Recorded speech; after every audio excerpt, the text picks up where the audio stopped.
Thanks, everyone, and thank you, London Developer Group and Nebula Consulting for organizing this. I'm Ashwin Srinivasan. So we're going to talk about and look into how to use Lightning Web Components in flows. I'll give a bit of an intro about myself as well. Before that, usual Salesforce forward-looking. Should have this in all the presentations there. So I'm hoping all the things we're talking about today are GA, but there is a component which I'm going to demo about, and Salesforce is now are releasing that component as a beta, but it was done a little bit before in the past. So I've done an LWC version of it for the demo, but Salesforce has released a beta of it to be used in the flow, though. So we'll get into it when we come into that part of the presentation. So yeah, Ashwin Srinivasan. I've been with Salesforce, different side of it, products, consultancy for last 10 to 12 years. At the moment, currently working for Capgemini UK as a tech consultant. Yeah, I'm certified and other things there. So I still remember 12 years back, the only blog I used to see was Kier's blog, Bob Buzzard. So I'm pretty excited to talk in front of Bob though today. So or Kier Bowden. So yeah. Right. So the agenda today is why do we want to use, or what is the use of LWC in a flow, and also we're going to look into more of developing generic components to be used in the flows, leading to, from the previous talk where Aiden mentioned about base components, componentizing stuff, which makes things easy for DevOps, maintenance, and things. Again, generic components touch very close to that. Making base components as a product company or as a SI, really useful stuff. So we'll talk about that. And then, yes, we'll be getting into how do we build a base LWC which could be used in flows, notify change attributes. So if there is any change happening in LWC, how do we notify the flow? Back and forth, communicating between flows to LWC. And then navigation, again, from that communication, flow does have a wizard sort of things. If you're going to have multi-screen flow, how do we navigate from a screen which probably has an LWC to a screen which is just purely flow-based? Or could be another LWC which is used in there. At the end of it, we're going to touch base on why reusable components and why base components. Right, I always call it a match made in heaven because whatever you can't do in flow, you can achieve in LWC, most of it at least. Yes, there are very rare edge use cases we could touch back into Visualforce, very, very rare, probably. But yeah, but most of the things, whatever you can't achieve in flows, you could develop Lightning Web Components and you could achieve it in using it in a flow. So why? The first thing is heavy lifting. So if flows does a lot of components like date pickers or lookup component now. At the moment, the new thing which I was talking about, which is in beta currently, is the data table component, and probably which is going to be there in the podcast and the talks, which is going to come in the next few weeks. And then yeah, so but there are use cases. We've all had use cases where we need to build components which is useful for our business or which is useful for our product. So yes, to do that heavy lifting, start using more LWC, build more reusable components so that your admins or your end users could start building flows, throw in the LWC components and make use of it in the flows. Again, reusability. I don't know if it's a picture which talks about reusability, but yes, I'll be keep mentioning about reusability and building generic components and componentized things quite often in this talk. But yeah, and the last thing is yes, making use of the power of flow though. So flow can do queries, flow can do DMLs, flow can do callouts, flow can do everything. Now there is a trigger flow as well, but from a screen point of view, flow could do a lot of things which in the past where you have to do a lot of coding to achieve it though. So getting things developed to make use of it in flow is a really good thing for any sort of businesses, as I said, like both product and SIs. So what we're going to see is first, how do we get a base sort of a simple LWC component and how do we make use of it in a flow? So the key element here is using the target. So how many of you have used LWCs? Sure. That's really good. So thank you. Yeah. So LWC has the meta XML file where you could have target element set, as most of you should know by now. So in the target element, you could define something saying like, yes, you could use it in Flow screens. You could do various other things. You could use it in App Builder. You could use it in Experience Cloud, Community Cloud. Yes, you could do a lot more things. But yes, we're looking into how do we make components which could be used in flows, and the key thing is to have this target element. Another thing is when you want to pass attributes back and forth, from an LWC to a flow, and the output of a flow back to the LWC, it's good to use properties, target configs, and properties across, and manage them across with the flow though. So I will show a little bit of code snippet here. So it's a very simple. Please do not judge or code review my code. There are some examples which I did where I've hard coded certain things, but it's just purely for the demo purposes here. And do not hard code, and do not do things which is against the coding standards. I would say so. Yes.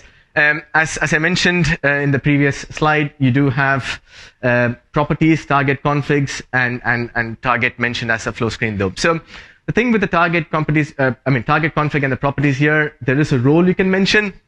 So if you want to get the output from a flow, so you could have a role saying output only, or you could have a role saying input only.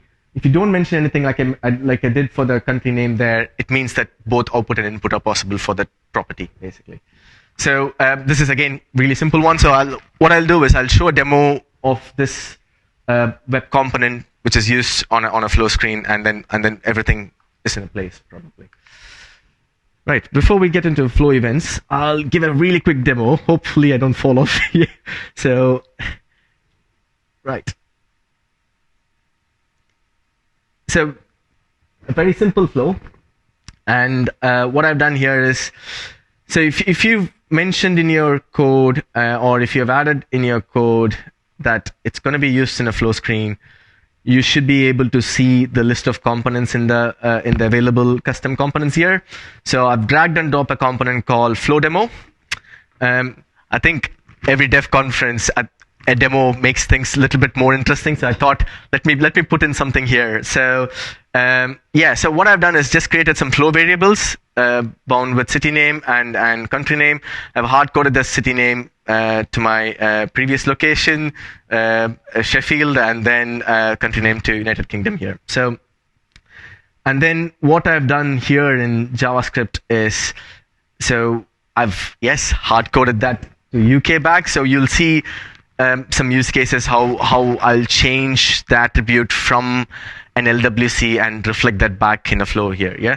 So what I'm going to do now is just run this flow. Hopefully, yep. So as I've said, I've set the flow attribute to Sheffield, and so these are the values which I've set in the flow, and I'm displaying out in an LWC. Sheffield and United Kingdom. Yeah. So what I'm going to do now is click on change attribute value, and that should call my JavaScript in LWC and then change that attribute to UK here. Yeah. So there is an event behind this. If I go back to my slides. So there is an event behind this. I'll be off the presentation more for a bit, just so that I can swap between the browser and Salesforce org and the slides. So there are a lot of useful events in this module called Lightning Flow Support. So that's what we're going to talk in the next couple of slides. One is how do we notify changes to back and forth from LWC and Flow, as we saw. And then next is navigations, as flows generally are used in the use case of wizards.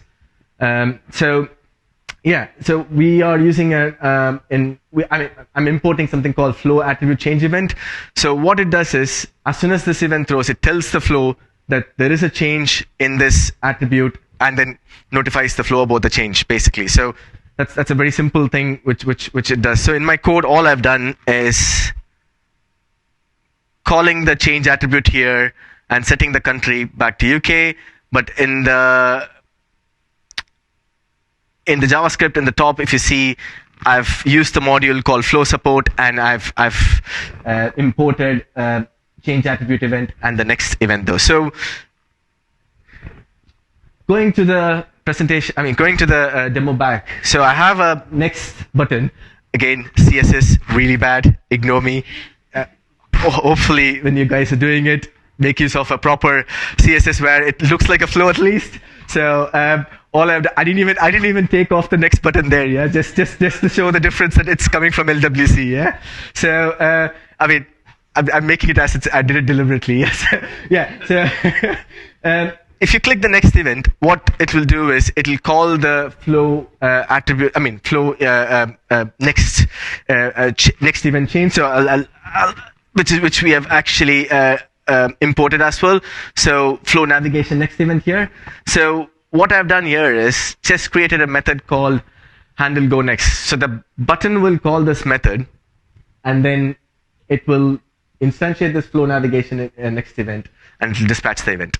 So as soon as this event is dispatched, it will go into the flow, and the flow will know it should go to the next screen. Yeah.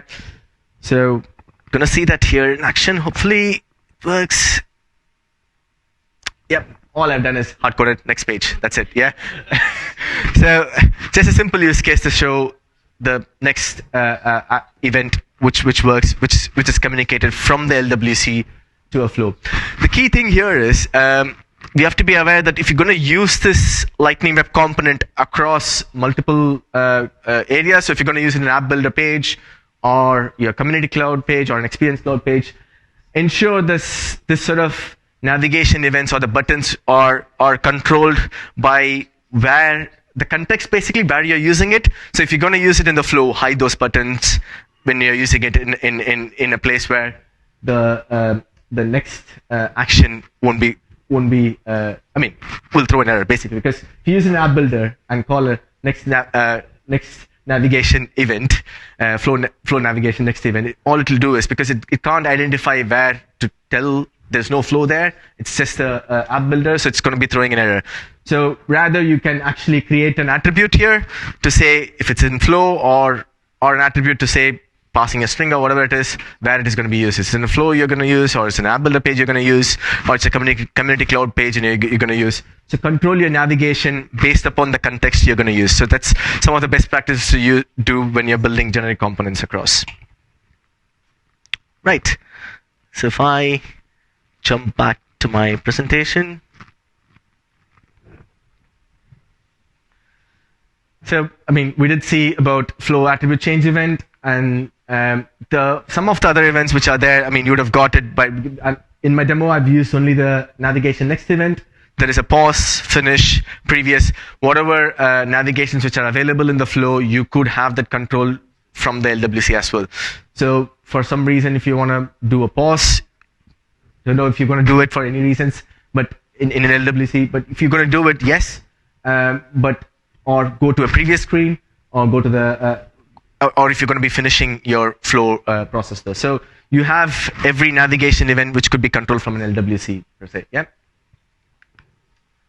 So as I mentioned, to reiterate best practices, just to be aware of the context, ensure that you control the context and you create attributes or something to ensure that your context is clearly, your LWC is clearly aware about where it's running basically, yeah?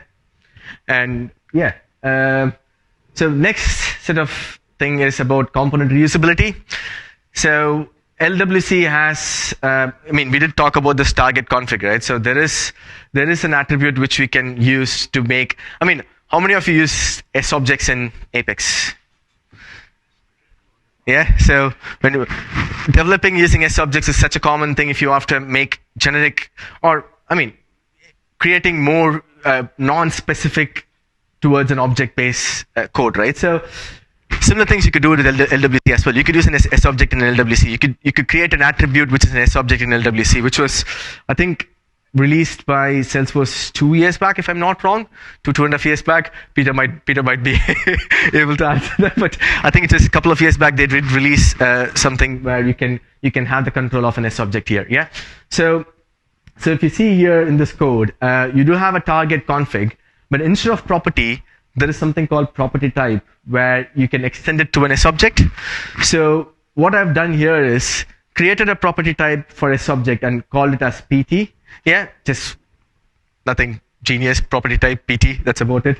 Bad programmer, yeah. So and use the same name. I mean, basically I'm creating a list of so my demo is going to be a data table where you're going to see a list of data, and you're going to be making use of this a subject where I'm going to plug in that LWC in a flow, where the flow is going to be doing the query and pass some details to it and display whatever records it's going to have, basically. Yeah.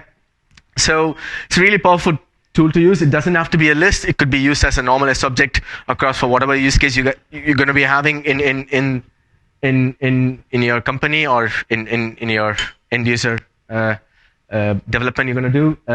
But yeah, other few things which we have to be aware is, I think again, people tend to use custom settings in the past or custom metadata to develop Apex, right? So something, again, when we do in Apex, we think about a lot of how do we make generic things, how do we make Apex more modularized, more componentized, or in LWC, more modularized Apex, where you have an helper class, you don't repeat the code across everywhere, you do reusable things, you create frameworks. It's the same principle, right? It's all programming. So we should be trying to aim to do the same in LWC as well. So yes, try and make use of more global settings to pass values to LWC. Try and make use of subjects. Try and create more generic components. Try and make it more modularized code which could be used across different things. That's the aim of it. Yeah. Demo. So yes, I know I have a slide called demo, and I did demo it before as well, though. So yeah, so excuse me that. Yeah, I thought it's good to show the basics before we get into the second part of it. So what I've done here is I've created a flow. I'm not using an Apex here. I'm just using a simple get records element from a flow, and I'm querying. So I'm going to have a flow action in an account. So what I'm going to do is I'm going to query all the contacts underneath that account and display it in a data table, which is built in an LWC. As simple as that, yeah. So I'll explain the flow first, and let's go into the demo. So I've done a get records here of all the contacts underneath the account, which is of the record ID. So the key thing to remember here is have the record ID variable declared as lowercase r record ID here. If you're going to use it as an action in Flow, with app builder page, you do have a flexibility to define what is your record ID you're going to pass into your Flow, yeah. But in an action, you don't have a flexibility to pass in that. So if you mention record ID with as any other format, like if you put even a capital R there, the Flow doesn't recognize and Flow doesn't take in the record ID. So it's a really important thing if you're going to create a flow which is going to be used in a record, and you have to pass that whichever page you're going to use, we have to pass that parent records ID to the flow. Please do create the attribute as record ID as it is here. Yeah, right. So my next screen is LWC component, and all I've done here is nothing, just a simple line of code which says that passing in a list of records, some columns, which is probably hard-coded, but the records which are retrieved from the flow and passed into this LWC, and I'm going to be displaying that record, and I do have an X button which is similar to the previous component here. Yeah. So, but thing to notice here is, as I mentioned, I'm using the property type here as a subject, and I'm creating a property which is a list of subjects here. So when I'm using the property type, which I've named it PT, and I'm using a list of subjects here as records, and I'm also using something called selected records, just to show in the next screen that whatever records I'm going to select, I'm passing it back from the flow to the LWC. So we're going to see two use cases here. Yeah. So one, we are going to pass the data from the flow to LWC, display them out, select the data in the LWC, pass the data back to the flow, and in the second screen of the flow, you're going to see whatever data we are passing it back to the flow. Yeah. So it's just to show data coming into flow and going out of the flow, basically. Yeah.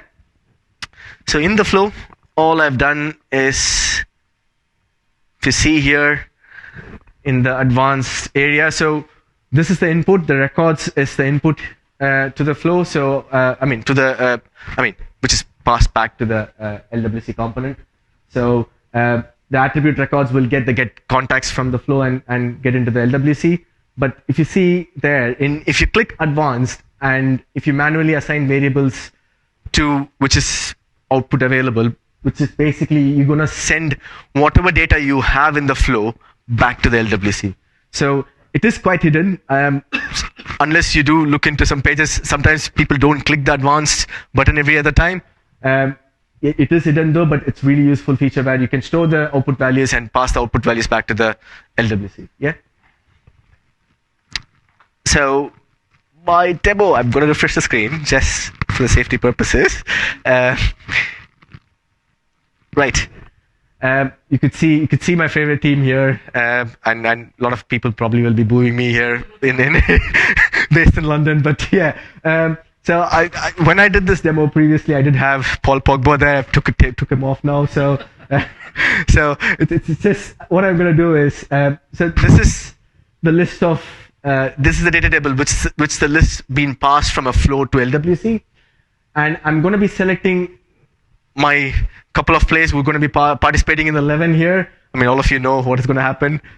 So yeah, and then my next screen will be showing the data which is being passed from the flow to the LWC. Yeah. So I'm going to be selecting Rashford and Varane. Sorry to the English fans, I'm leaving out Harry Maguire. I'm taking Rashford in though, so taking Rashford in. So yeah. But yeah, the next button, I say again, like. It's just using the flow navigation next action here. Yeah. So all it's going to do is it's going to the next screen where again I'm using the same data table component and the value which I've taken from the flow, I'm passing it back to the LWC component and I'm displaying it back to the LWC component. So and this could be used across any other, this data table could be used across any other objects as well though. So all it is whatever records you're going to be putting into the data table, it's going to display the records. You're going to select that record. If you want to, it will give you that attribute as what is the list you have selected. You do whatever you want to with that list. So building that sort of a component to do whatever we want or whichever object we could. Yes, there has to be some boundaries. You can't be building something which is quite a plain thing. There has to be some boundaries here. But yes, this data table component, I think it's in beta now, if I'm not wrong. Probably Kier might cover that in his video in the future. So it is in beta. So this is something which I've done in LWC, but Salesforce themselves are going to release something in Flow, yeah, where you will be able to drag and drop an you will be able to drag and drop a data table component as a standard though. But there will be a lot of other use cases where some of the file upload, which the standard file upload you can't achieve, you could make use of LWC or different banners or whatever it is. Yeah, there's a lot of use cases where you would need to build an LWC. When you think of those use cases, start thinking around building it generically and then apply it to the flows basically. Right. So main thing to finish it off, to reiterate. So how many of you are from the product companies here?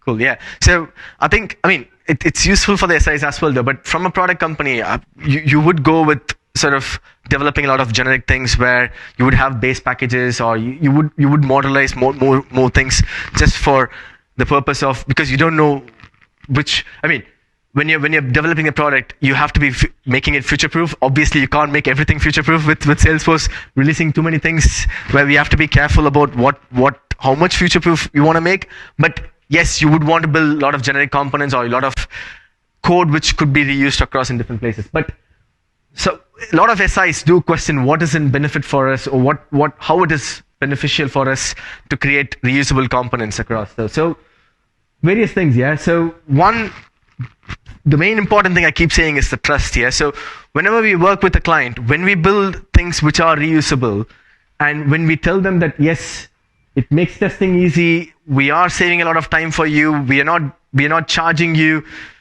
10 times because I'm going to develop the same component in 10 different objects. they builds the trust. So they will come back with a lot more work back to your company and back to you, because you are building a relationship there. So you're not saying like, how do we make money? You're saying like, how do we create a relationship which is going to benefit them as well as going to benefit us as an SI though.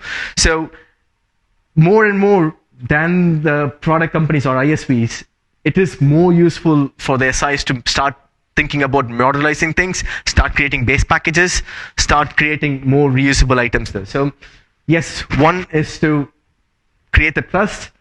I did talk about making testing easy.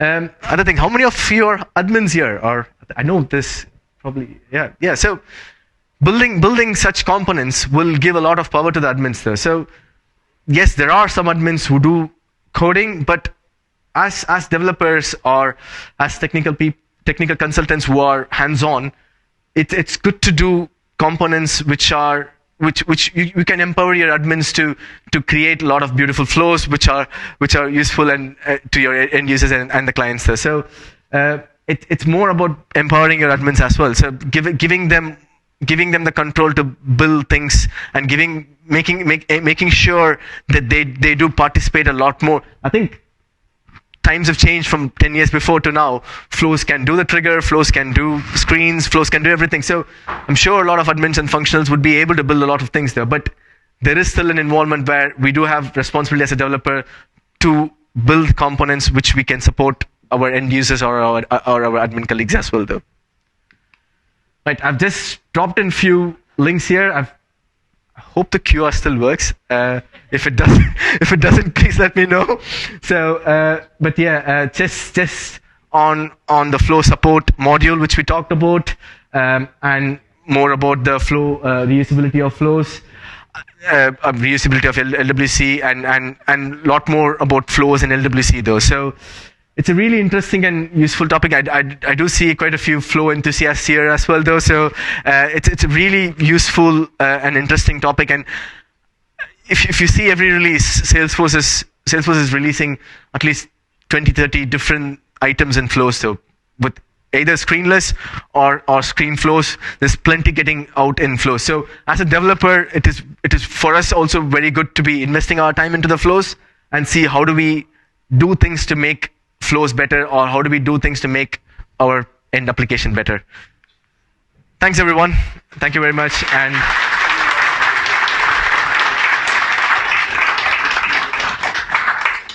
any questions?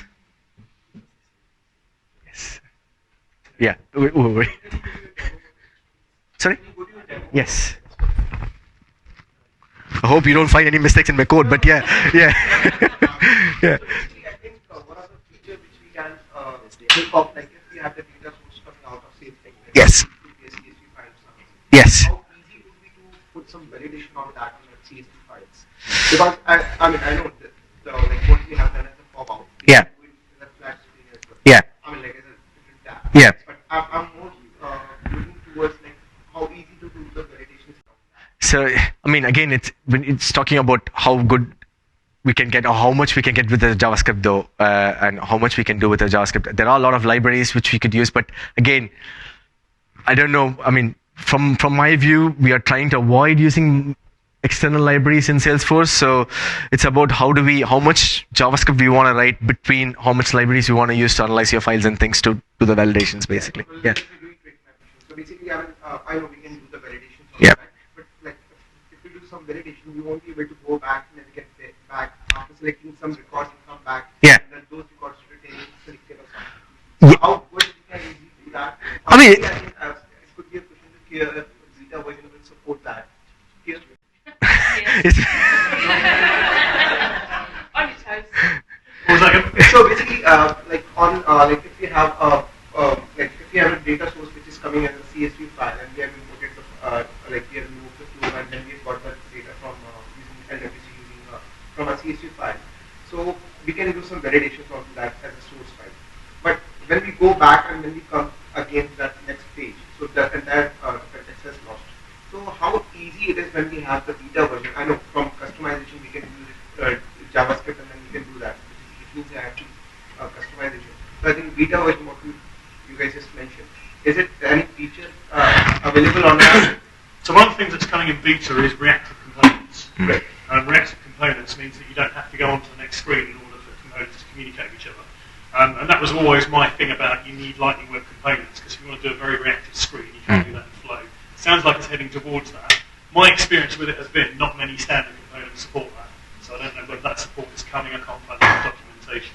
But that would be the route to it, because then it would all be within the same transaction. There'd be no finishing the transaction, going to the next page of the screen flow, and starting a new transaction. So they can actually, you effectively tie the output of one, the output variable from one, to the input variable of another, and as you change things, it will ripple around.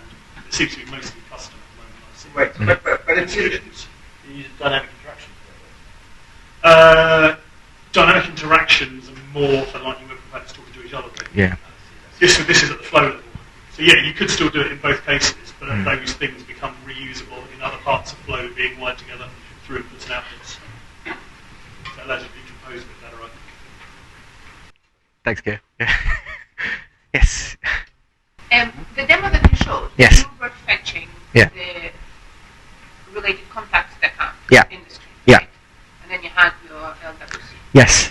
So just trying to understand, like, what is the benefit of having the flow and having to click another clicks, obviously, screen, and actually, because obviously within LWC you can fetch all the related records to, like, for example, account. So what is the actual, So I mean, the reason why I put the query here is, like, you might have the data which is present in your flow for some reason. You don't have to do another wire action in your flow to get or retrieve the data again. So the prime purpose is, I'm just trying to say, like, we could do a lot of queries which in the flow, which we are using, the data which is used in the flow, where the data is already present in a flow attribute and you want to pass it to an LWC. You're able to pass it to an LWC and make use of it in LWC. Yes, if you want to do a query in LWC, you could do that. But doing it in a flow, it gives you an added advantage where your LWC could stay generic, where you don't have to make it specific to query certain things. Yes, you could still pass items and do a query which is, which could be a dynamic query in your Apex and so on though. But here, if you're doing a specific flow, the flow could be specific for a particular object, but your LWC could be generic. So you can separate that out. You can modelize the things and you can separate that out where you can make generic components alone, but your flow could still be specific for your objects. Your flow could still be just for your contact and account related stuff. A visit for that. And this data table could be used for displaying file upload and the list of files as well in some other use case. So doing the query in that flow just makes that, just to show that, yes, my LWC don't care about whatever object it is. I can pass in whatever I want to. It does the job, basically. It's just an example. Yes, you can do your query in your LWC and you can have that LWC in your flow as well. Yeah. But like, what other use cases can you, for example, use it in terms of, because obviously, LWC was quite powerful Yeah. by itself, Yeah. but in terms of that combination of flow screen and the LWC, Yeah. In terms of, can you maybe give some sort of other use cases? So in terms of, rather than just getting the value in the screen flow, Yeah. and obviously passing it to LWC, but is there any other? As I said, like, one, yes, about using all the values in the data table and stuff. You can build fancy file upload components. This, yes, Kier, yeah. I can give you an example that I Yeah. use. We've got a component on the App Exchange called BrightSign, which is actually it's an Aura component that allows you to capture a signature and saves it against a record. And we did a release where that now plumbs into Flow. So if you want to embed that into a Flow as part of it, you can do that. So it's a way of reusing your Lightning Web components elsewhere as well, taking existing functionality and dropping that in, rather than necessarily building completely new. Yeah. So I said, like, the file upload in Salesforce it's good, but you can do a lot more different things. If you have a specific use case, always it's good to build it in the LWC across and then pass it on. Yeah. Cheers. Any other questions? I have one. Yes. I've not played with this at all, so it might be a silly question. When you're putting an LWC into a flow, Yeah. are there things you can do within the LWC to basically annotate what's available you're expecting from the flow's point of view? So if I'm as an admin, I'm building a flow, can I be told what do I need to know that it's? I mean, you do have an attribute, which it's I see quite similar to. I mean, when I'm adding when I'm adding a component into a flow, I see it's very similar to what I add as a standard component here. So if I'm going to add a standard component, I'm going to be passing certain values here. Yes, checkbox don't have much values, but it's more about what we tell out here in the attributes. You can have an help to guide the admins to say what you're going to pass in the attributes and how your LWC is going to work basically. So, but yeah, that's something you could start doing though. But, so it's like do I get control over like the tooltips and the labels that appear? Yes. Yeah. So yeah, you could guide them into the direction you would want to, similar to what Salesforce does. Obviously, like whatever custom components we have developed, we could go into the LWC URL for the base components and check the description and the documentation of the LWC components as well, just to ensure like whatever the meta XML is putting as a help text and description or looked at by the admins as well though. So, but at the end of the day, when they come into the flow, they do get the help text here. So yeah. Yes. Yeah, there are things like custom property editors Yeah. which allow you to essentially have greater control over essentially over the attributes that you see in Mhm. that final path. Custom property editors is really Yeah. stuff. Yeah. It's essentially is that if you built your custom component Yeah. and then you want essentially to be able to do something really custom essentially in terms of the inputs and the outputs, custom property editors is the way. That's thank you. Yes. Yeah. Classic use case for that, isn't it? Yeah. It's kind of better rather than having to put in hex codes and things like that. Thank you. Yes. Sorry. Still nil-nil. Cheers. Thank you. Any other questions at all? Well, thanks everyone. Then thank you very much. Yeah.